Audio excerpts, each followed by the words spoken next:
Ásia e Oriente Médio. Países: 48. População: 4.222.869.785.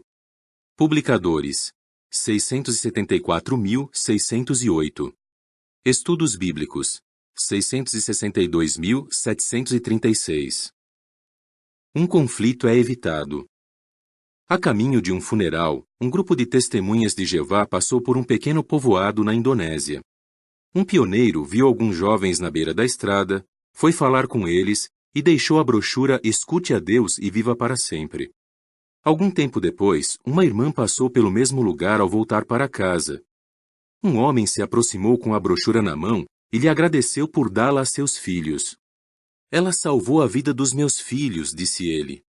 Sem saber da conversa inicial, a irmã perguntou o que havia acontecido. O pai explicou que os jovens estavam planejando atacar outro povoado. Seguindo um costume local, eles pretendiam se vingar de um ataque que um amigo deles havia sofrido. Mas, quando os rapazes leram a brochura, souberam que aqueles que brigam com outros não herdarão o futuro paraíso. Então eles se acalmaram, desistiram do plano e foram para casa. Um conflito potencialmente perigoso foi evitado por causa da mensagem bíblica da brochura. Um travesti aprende a verdade. Rek foi criado numa família tradicional no Camboja, mas tanto ele como seu irmão gêmeo, desde crianças, achavam que eram meninas. Eles brincavam com bonecas e gostavam de usar roupas de menina. Sua mãe ficava confusa e envergonhada e não sabia o que fazer. Eles saíam de casa vestidos como meninos, mas assim que chegavam à escola, vestiam roupas de menina. Quando tinham 16 anos, os gêmeos se inscreveram num concurso de beleza para travestis e chamaram a atenção da indústria do entretenimento. Acabaram sendo convidados para participar em programas de televisão e comédias. Em pouco tempo, Rek passou a ter um estilo de vida homossexual e fez amizade com outros travestis. A mãe de Rek começou a ir à igreja e o obrigava a ir junto. Ele concordou em usar roupas masculinas, mas se recusou a cortar o cabelo comprido.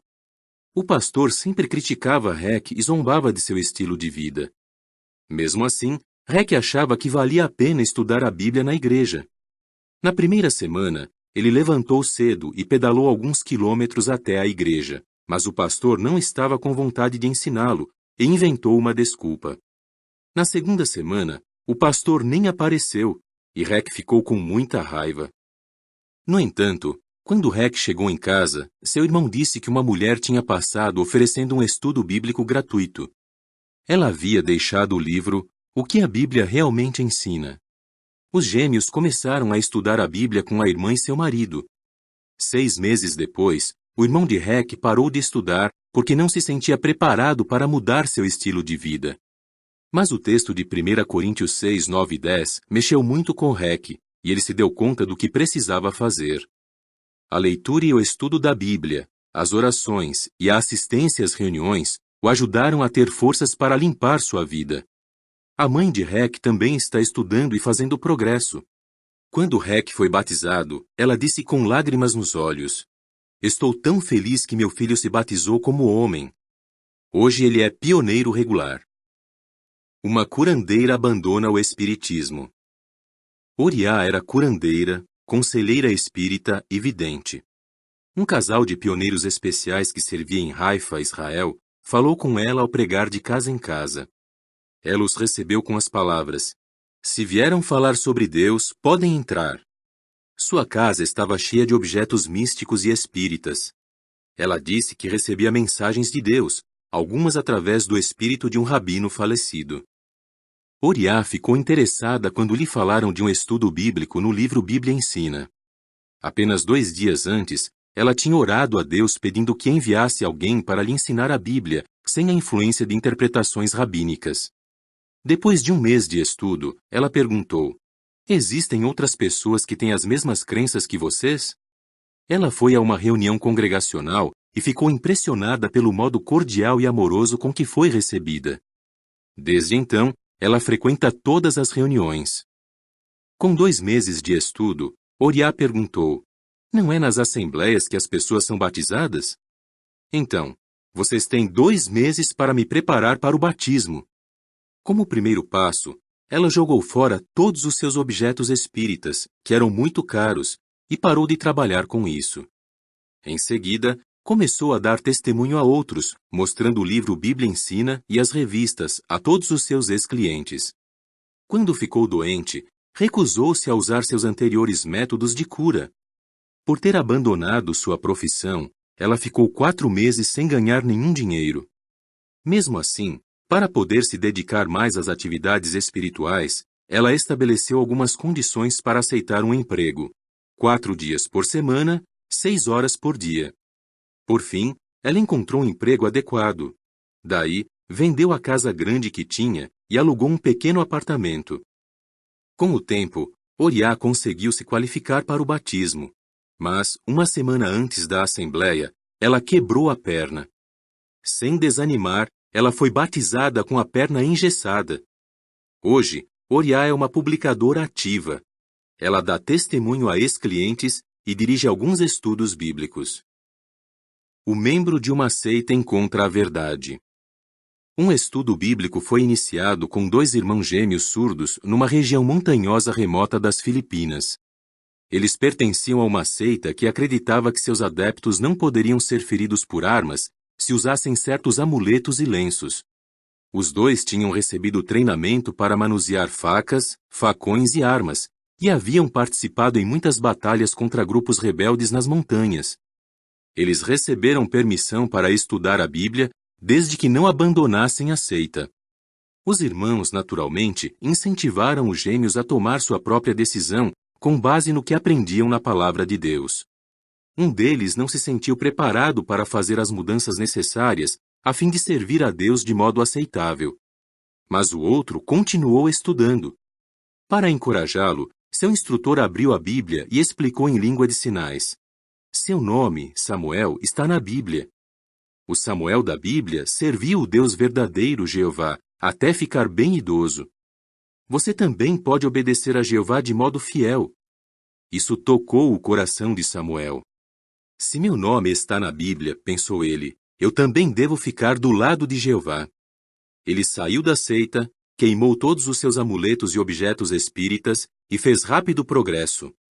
Hoje, ele é um servo batizado de Jeová e zelosamente ajuda outros surdos a aprender a verdade bíblica. Um menino enfrenta perseguição. Rajiv mora num povoado remoto no norte da Índia. Quando tinha 9 anos e estava na 4ª série, seu professor, que era testemunha de Jeová, ensinava normas de moral às crianças com a ajuda do livro Aprenda do Grande Instrutor. Rajiv prestava atenção e começou a aplicar o que aprendia. Ele disse a seu professor que havia parado de mentir e de brigar com os colegas e que dividia seu lanche com os alunos que não tinham o que comer. À medida que aprendia mais sobre a promessa do paraíso na terra, ele falava dessas boas novas a outros no povoado e a pessoas que encontrava ao viajar de trem. Isso deixou seus pais irritados e envergonhados. Eles o mandaram parar de falar sobre Jeová e Jesus. Visto que ele não parou, seus pais começaram a bater nele. Além disso, quando ele chegava da escola, a mãe escondia as roupas dele para que não pudesse sair de casa para falar sobre sua nova fé. Seus pais o colocaram para dormir no chão e passaram a lhe dar menos comida. Como nada disso funcionou, chamaram um sacerdote hindu para tentar convencer o menino. O sacerdote ficou na casa por alguns dias e tentou obrigar Rajiv a se curvar diante de um ídolo. Quando Rajiv disse que o ídolo era só uma imagem de pedra e não um Deus vivo, o sacerdote respondeu que o menino devia ver com os olhos do coração, pois só assim conseguiria enxergar o Deus que havia na estátua. Rajiv pegou um pedaço de papel e escreveu 100 rúpias. Ele o entregou ao sacerdote e pediu para ele comprar alguns chocolates e trazer o troco. O sacerdote disse que não era tolo e que aquilo não passava de um pedaço de papel sem nenhum valor. Se você olhar com seu coração, respondeu Rajiv, você verá o dinheiro nesse papel. O sacerdote, irado, segurou a cabeça do menino e o forçou a se inclinar diante do ídolo. Você curvou minha cabeça diante dessa estátua, disse Rajiv, mas nunca vai curvar meu coração. Por fim, o sacerdote foi embora, dizendo que era impossível convencer o menino e que, se continuasse mais um pouco ali, ele mesmo perderia sua fé. Os pais de Rajiv o transferiram para outra escola. Mas ele não parou de falar sobre Jeová e a promessa do paraíso a todos que quisessem ouvir.